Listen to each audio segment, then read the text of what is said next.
Hey guys, Dylan here. I'm stood on a pack hike with the crew. We got Dom, Finn, Finnegan, and Turner. They're all on their e-collars and they're all dragging their leashes. We also got Turner and Finnegan here on a long line. They're kind of a little bit newer to the off-leash stuff like me, so we're taking it nice and slow, keeping those long lines on just for safety. And of course, dragging these leashes just so, we're gonna go down. No, we're gonna go this way.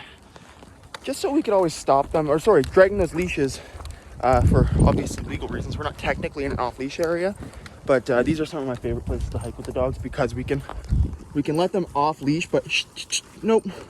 But as long as you have really good control, and we have good control over our dogs here, it's usually okay. Just let them drag their leashes around so you can grab them up real quickly. And that's the polite thing to do. Obviously, we come across other dogs, which we passed a couple. We just pick up those leashes and put them all in sits. But what I really wanted to talk about was the use of a hiking pole or a stick out on our walks here.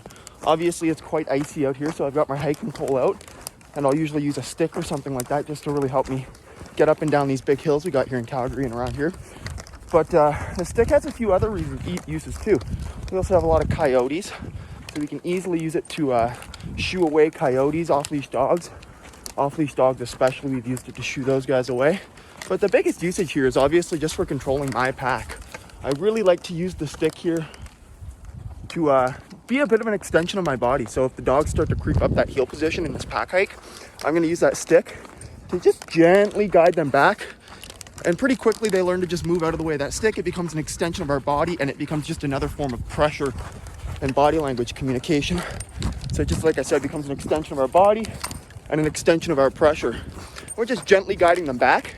And you can even pair it with a bit of an e-collar tap as well to make that really responsive. But you can see here, it keeps the pack right in this nice off-leash heel position, so we can easily navigate these trails without worry that they're gonna be wandering all over the place, running up ahead and catching up to people or dogs that I don't see. And so it's easily the safest and best way to hike with your dog is obviously with this pack mentality, this follower mentality. And I obviously see so many people off-leash with their dogs and they have zero engagement or zero follower mentality. But the hiking pole, the hiking stick, a walking stick, nope, easy. Well, we got some steep hills here.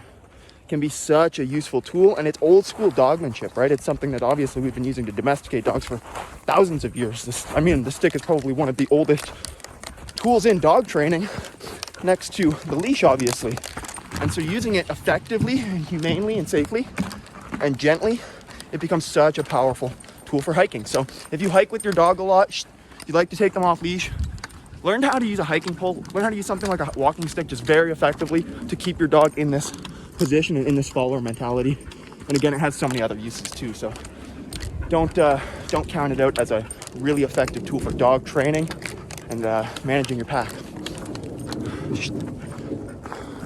Just gently using it to guide them back, and you can see they move back from it here when I guide them like this without even touching them. They move away from it, and no, that's not from like hitting them or anything. It's just dogs respond really well to spatial pressure in that form of communication, so it's effective for them. And that's why it works so well. So again, keep that in mind. Just a hiking stick, no leashes. It's all you need if you know what you're doing.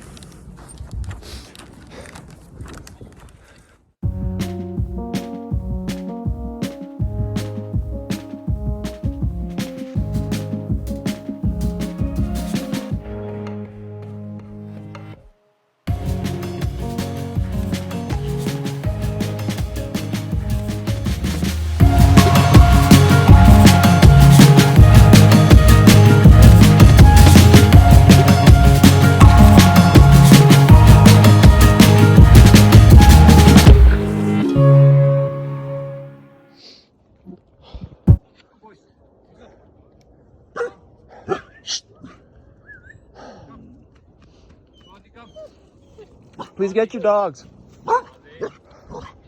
No. So we're on our pack hike here, and we're technically not in like an off-leash area. It's always considered, if you're hiking your dogs, especially not in an off-leash dog park, have a 100% recall, or have your dogs on leash, have them on a long line, or at least keep them next to you the whole time, whatever that takes. So again, for me, I'll use a stick. A stick is such a fantastic tool for keeping a pack of dogs in check, making sure they stay in a follower mentality. The reason I bring this up is because we just got rushed up by 2 off-leash labs and they had zero recall. I tell you, the owner stood there for probably 2 minutes saying all sorts of different words, whistling all sorts of different tunes to them, and they did not come back. They rushed straight at my pack of dogs, and luckily I know how to do some defensive handling with these off-leash dogs, and it's something that I'm definitely going to be making a video of here soon and giving some really good tips here for those of you that do go hiking for off-leash handling of defensive handling of off-leash dogs, I should say. Sorry, my adrenaline's going a little bit there. They were getting rowdy too. My pack kept their cool very nicely. I was very impressed with it. I got a decent video of it, but I had to kind of be careful what I filmed and end the video short before so I could deal with it. Kind of had to use both hands. So again, I want to make a video, and I'm going to be putting out some tips here in the near future, especially with hiking season and stuff coming up and the warm weather, of defensive handling tips for off-leash dogs, other people's off-leash dogs, coyotes as well. The same applications will apply for coyotes, other wildlife for the most part. And it's all about using spatial pressure and your energy effectively and knowing what tools to use. And again, sticks, one of my favorite. I like to use pet correctors sometimes too, depending on where you are. All of these are effective tools for keeping your pack safe in the event that an off-leash dog comes. And so I'll go into some detail on some of those tips here. Like I said, a stick for sure, and knowing how to use your body position and your space effectively. So I'm always going to be positioning myself in front of my pack in these situations. Always in front of my pack when these situations occur. I'm going to make sure I'm holding them behind me, and I'm going to try not to keep any tension on those leashes, but sometimes that's not always possible. So not the biggest thing as long as they're behind you, but trying to keep the tension off of those leashes. And I think the biggest thing now, and it's something I need to cover in more detail, is going to be knowing how to do resource claiming with your pack as well as with another off-leash dog. And again, it's basically dog communication